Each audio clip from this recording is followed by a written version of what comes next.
Yo, yo, yo, yo, visualize shark takes, hit the wave grinding. In the chat, gun shark odds make it rhyming. Sunday vibes, smooth bets, no confining. Hats engaged, can't stop us from shining. Bet on the spread, liking it, keep it tight. Push the odds further, jack on a hindsight. Odds fellows mind grasping the right sight. Hats, caps on heads, winners in plain sight.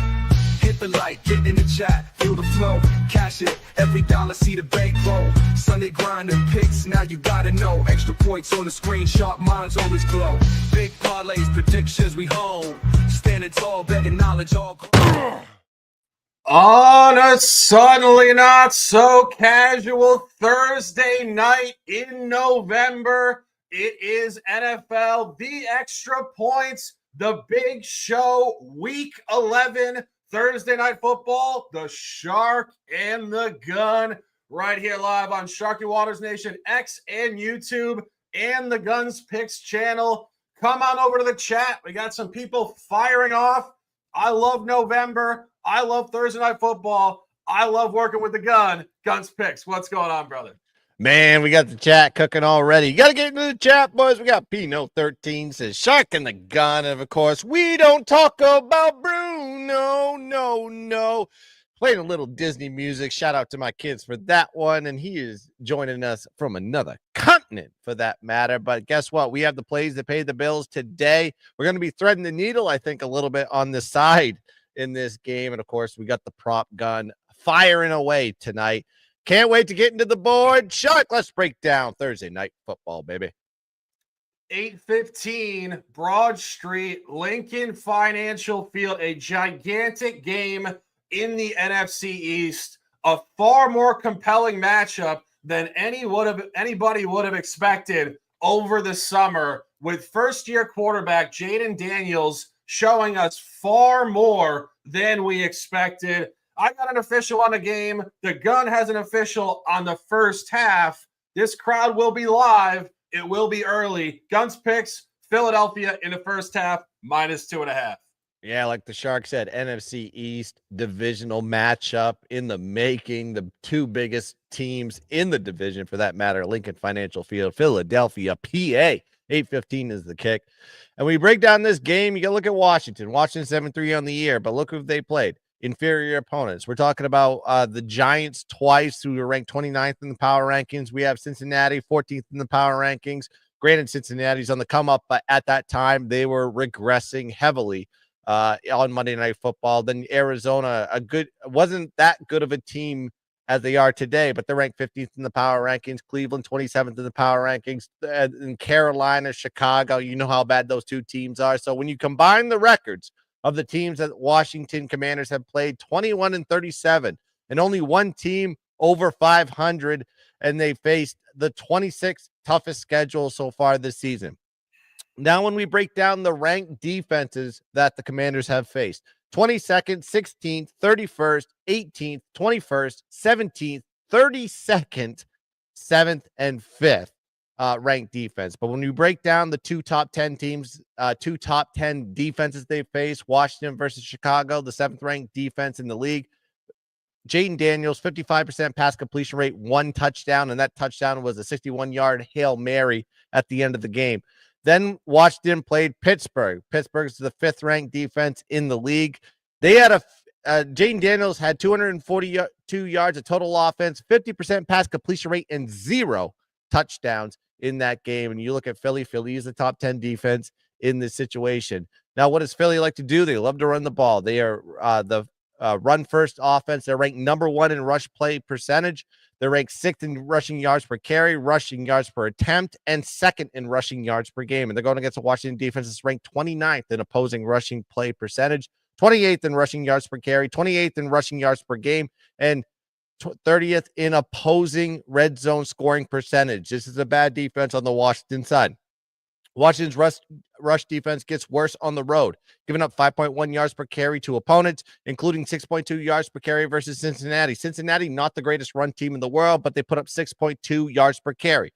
5.7 yards per carry versus Arizona, 4.8 yards per carry versus Baltimore.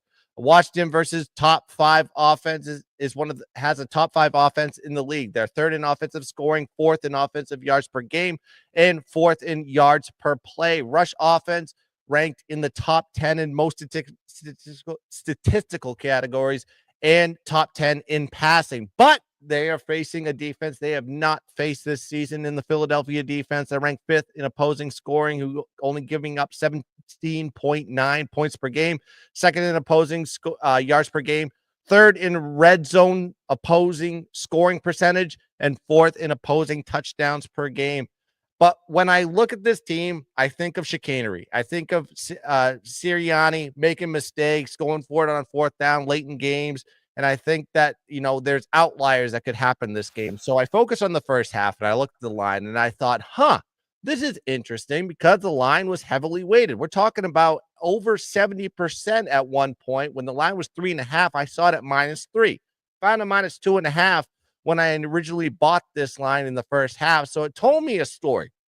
Looking at Philly in their last 2 games, this was a team that couldn't score in the first quarter. Lo and behold, they found an offense in the first half. We're talking about Jacksonville, where they got off the board and got past that hump where they actually scored a touchdown in the first quarter.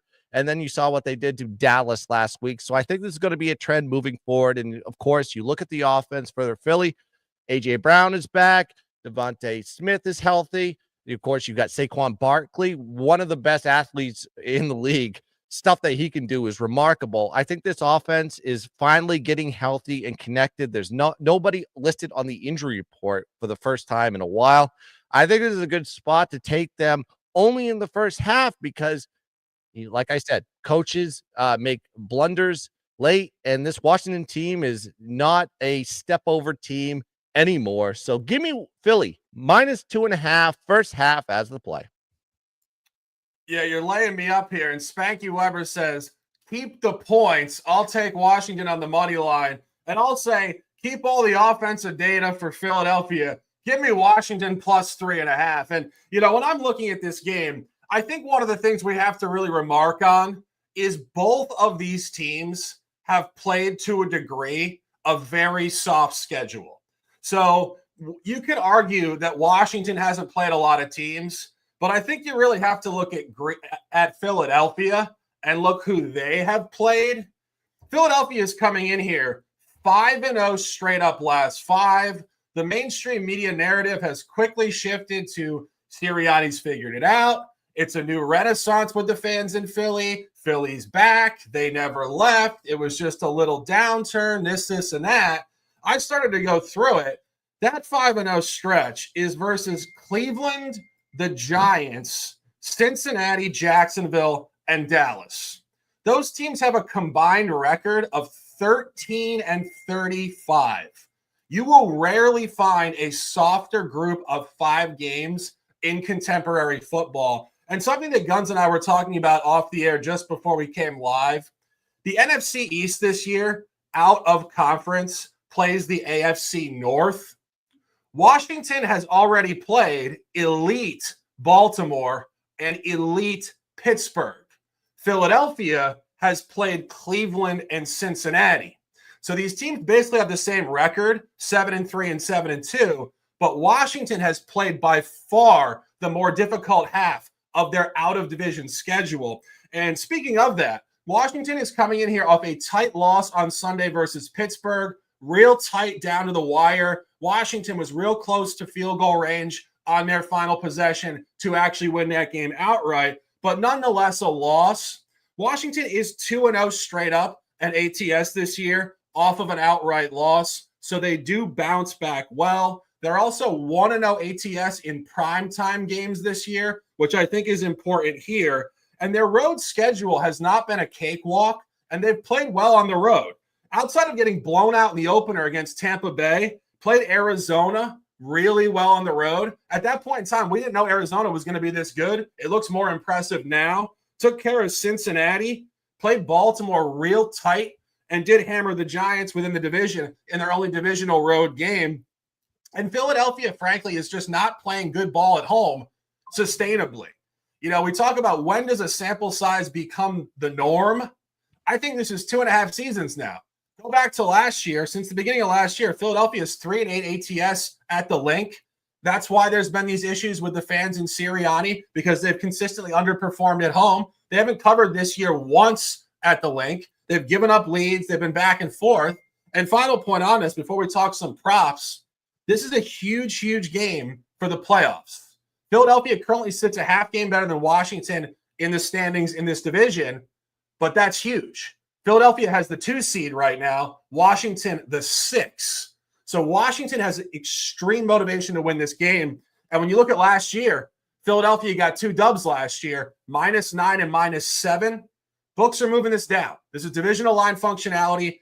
Philadelphia was -7 on the road in the most recent game, won by 7. This should come up at home towards Philly, not towards Washington on the road. And books are telling us numerically Washington to win this game tonight outright by 3 points. A lot of conversation here. Great stuff. Take Washington for the game at +3.5. The gun on the first half, which is an intelligent take. And throwing it back to the gun, Noah Brown, second receiver for the Commanders. I was joking off the air. Who is Noah Brown? I thought it was a backup UPS truck driver in the Philadelphia locale. But nonetheless, he's a receiver on the Commanders. Guns picks, under yards and under receptions. 2 officials, talk to me. Yeah, I love coming into pre-show and telling you my prop and you giving me a deer in headlights look. Like, who are you talking about? You like I'm talking about somebody in the Utah Jazz who are playing tonight. No. We're going to Noah Brown. He's the secondary receiver there for the Washington Commanders, and he's going to have himself a tough day, in my opinion. Philly is ranked number 1 at defending the number 2 receiver this season. They hold the number 2 receiver to 5.1 targets per game and 33.2 receiving yards per game. And when you look at Noah Brown's averages this season, 4.8 targets, 3.1 catches, and 43.9 receiving yards per game. Now, Noah Brown has a history in the NFC East. If you go check his stats, he played for the Cowboys previously. So I went and did a deep dive in his stats 2020 to 2022, because that's when he was actually starting to get a lot more playing time. He's been around the league since 2017. He had no catches and no yards versus Philly in 2020. 2021, he had 1 catch, 9 yards, 0 catches, 0 yards in those 2 games. And then in 2022, where he started to get a lot of playing time, he only had 1 catch, 10 yards, and 1 catch, 5 yards in the 2 games versus Philly. Then you got to look at Washington. They faced 2 top 10 defenses versus the number 2 receiver this season, and that would be Cincinnati and Pittsburgh. And you look at Noah Brown versus Cincinnati, he only had 3 targets, 3 catches, 29 receiving yards. Pittsburgh, he only had 7 targets, 3 catches, 33 receiving yards last week. The line is up to 40.5, which is below their season average. In some books, it's even below that at 38.5 and 39s. I'm seeing hitting the board, especially the sharp book that we talk about as FanDuel. I think was set at 38.5 when I first originally bought this. I just think that Philly's going to shut down Brown tonight. I think they're going to have to Jaden Daniels is going to have to find some newer targets there, and he's going against a good defense, and he's kind of regressed in the passing game versus good defenses. So I think the secondary receiver here is no bueno here. So if you have Brown on your fantasy team, you might as well bench him, because I think Noah Brown goes under his receiving yards at 40.5 today. Yeah, and just jumping back off it just briefly here, there's only 1 game, so we have a little discussion time here. What I'm really looking at as another point to Washington tonight, you look at Philadelphia's 2 losses. They lost to Atlanta and Tampa Bay, who honestly are in one of the softer divisions in the NFC South. I'm not particularly impressed losing to either of those teams, particularly at home. They shouldn't be losing that game. If you go to the Washington side, Washington, as I mentioned, has lost to Baltimore and Pittsburgh. So you think about quality of losses. Again, it really does favor Washington here. And something that Guns and I were discussing before we came on here, Philadelphia last year did something very similar. And I believe the previous season too. They've been a historically great early season, regular season team. This is just what they do. They catch momentum before Thanksgiving, basically, and then they kind of fade away a little bit. Of course, they did not 2 years ago going to the Super Bowl, but last year they absolutely did. And I could really see an outright loss coming here tonight because the strength of schedule is so weak. But secondarily, their next 4 home games after tonight are against Carolina. Then they play Pittsburgh. So that's the only tough one. Dallas week 17 on December 29th. Prescott's out for the year. That's going to be a double-digit home line for Philadelphia. And then they get the Giants in week 18 in January of 2025. That's going to be a huge line as well. So ultimately, they have probably 3 auto wins, if you want to call it that, at home in their next 4. They don't need this game. Like, I think there's just so much more urgency on the Washington side of this game from all angles psychologically. And I think this is just really a top level take here for Washington tonight. So we got 16 minutes of fire for you guys on one game, the Shark and the Gun. Bunch of officials. Guns picks on the first half, Philadelphia -2.5. And I am on the game, Washington +3.5. I do numerically project a Washington outright victory tonight. And the Gun, 2 props, same player, Noah Brown, under 40.5 receiving yards and under 3.5 receptions. We appreciate you guys immensely for interacting with us. We're trying to build the chat and absolutely dominate not only picks, but energy connection at the top level and sending you guys amazing vibes on this beautiful Thursday in November. We will be back tomorrow night, 7 o'clock. CFB Knowledge for College, a bunch of plays dropping. Guns is already official with a bunch. I will be diving in. And of course, Sunday morning, the Odds Fellow returns for the Extra Points full show at 10 a.m. We appreciate you guys immensely. Have a beautiful night. Let's cash these tickets. Guns picks. A pleasure as always. Close them out with some words and let's dominate. Yeah, shout out to the chat, all you beautiful bastards joining us here on a Thursday night right before Thursday night football. Make sure you like and subscribe to the Guns Picks channel. Make sure you like and subscribe to the Sharky Waters Nation YouTube channels. Hit the like button, hit the thumbs up, and hit the bell so you know every time content comes on this channel. We simulcast on both channels. Doesn't matter what channel you're on, just join both. And then also check us out on all the social media platforms for Guns Picks. I'm on Instagram, TikTok, and X. And of course, Shark in Sports 88, and that is just Sharks N Sports 88. Go check that out if you haven't followed already. But that's going to do it here for the Thursday night football edition of the Extra Point Show. Let's cash some tickets. Let's dominate the bowl. And as always, let's keep dancing. Yeah, bang.